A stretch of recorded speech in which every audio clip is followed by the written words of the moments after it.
Okay, so I really wanted to talk about getting out of your comfort zone versus moving out of desperation. I got to this realization recently when I was trying to start another online business. Mind you, I finally have the time to actually work on some online businesses that I've always wanted to start. I'm a YouTube university girl, so I like to do research on different businesses that can be online with low cost and kind of like doesn't like really low to no cost where you can make passive income. And I hopefully one day I'll get into like how I got to this point because there's more to this story, child, but we gonna keep it pushing in regards to the message. But moving out of desperation and getting out of your comfort zone sometimes can feel like the same thing. And we really have to take control of our discernment and know when we're moving out of desperation and moving out of our comfort zone. So,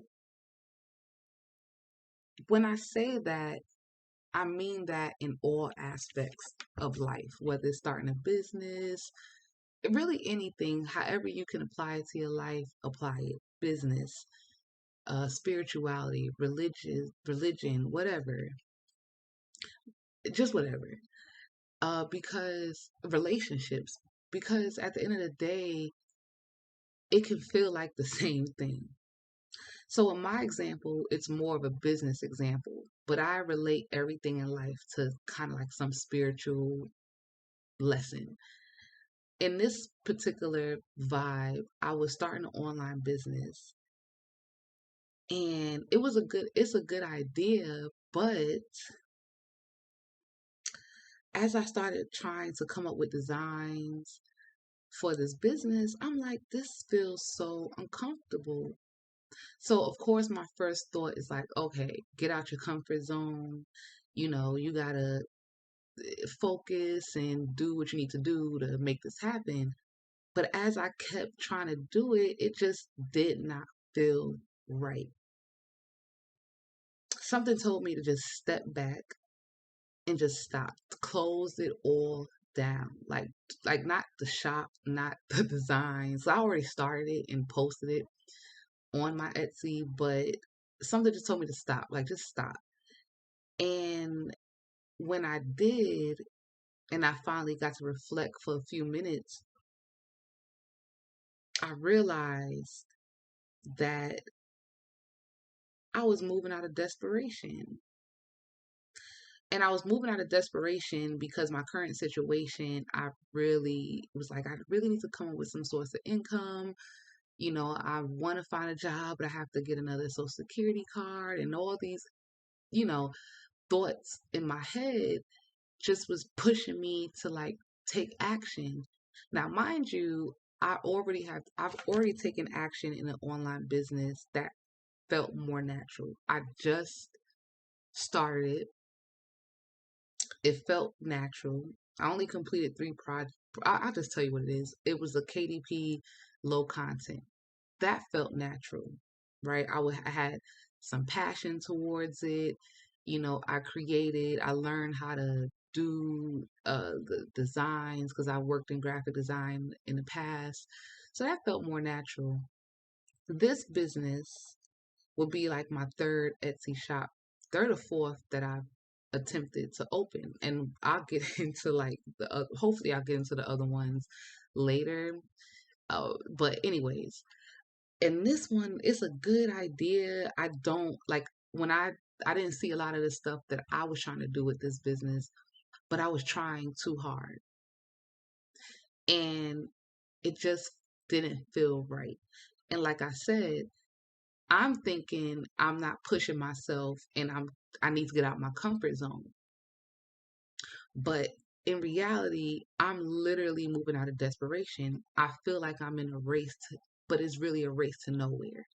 And it made me realize not only do we have to discern between getting out of our comfort zone and moving out of desperation, we also have to take control of our actions and be more conscientious of what's really going on in our life.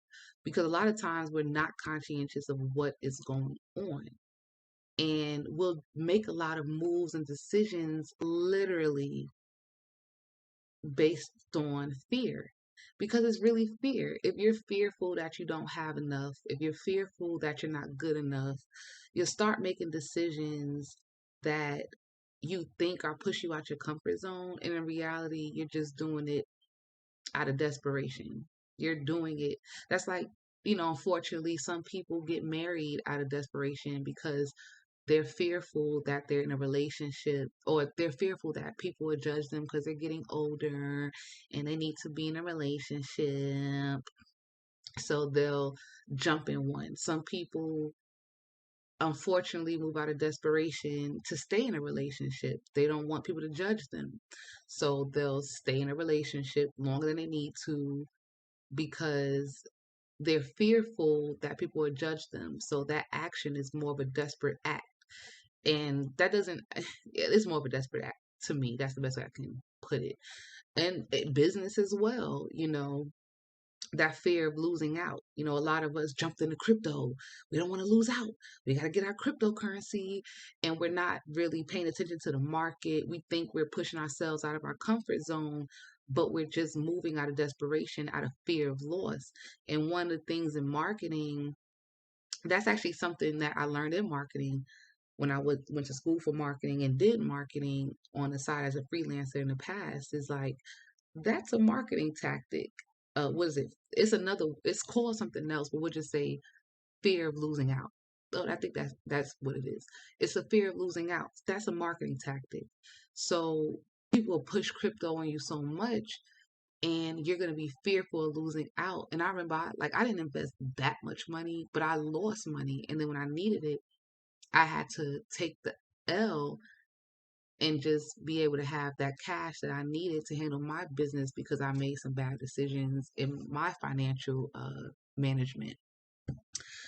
And when we don't take control of these actions and we're not conscious of these actions, and we're not really conscious of our fears, we're not really healing, we're not breaking down this cycle, unfortunately, we start putting ourselves in a bad mental space, because it's deeper than the material. Let's just be real. It's the psychological effect that really gets us. And when you move out of desperation, you're putting yourself in this lower energy, and you're letting your fears succumb to you. You're allowing just a lot of negativity to come up and be used in an incorrect way. And not even negativity. I guess people would say negative, but we'll just say fears, our subconscious mind thought process. Because I've had a lot of recordings, and I'll just say this. One of the recordings, I was like drunk and out of it, and there was more to happen in the recording. A recording is also a dream to some people, but when I woke up in like 4 or 5 in the morning, I start Googling sometimes if I don't really understand the dream slash recording. And one of the things it was saying is, if you're drunk, you're not in control. It was like something like, you're not in control of like you're not in control. And I was like, dang, I'm not in control. I don't control my energies. Let's just put it that way. I don't control my energies 100%. Like, I do feel like I'm spiritual. I'm very knowledgeable, but I have a lot to learn. And I'm not in control of these actions. I'm not in control of these energies.